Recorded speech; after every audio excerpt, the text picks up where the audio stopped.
Replanting Drosera capensis increased by leaf cuttings. Please see the link in the summary column for how to increase leaf cuttings.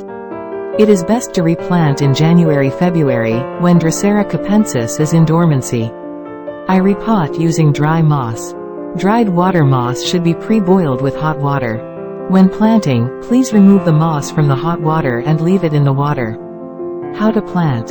First, put the water moss in the flower pot. After filling the pot with a certain amount of moss, make a depression in the center of the pot.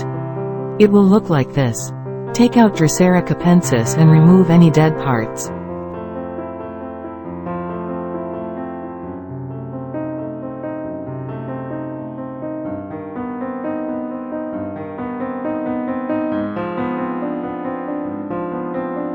Tips for planting Drosera capensis.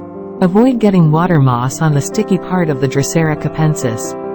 If the moss sticks to the adhesive, the plant will not look good when it is repotted. To prevent this from happening, lift up the adhesive part with your finger. Then, wrap the moss around the roots only. Then, plant it in the hollowed-out area you have just made. If there is a gap, lift up the adhesive part and put in the moss. It will look like this. This is a little too much water moss. This concludes the video on how to repot Drosera capensis. If you have any questions, please write them in the comments. If you liked this video, please give it a high rating and subscribe to our channel. Thank you for watching.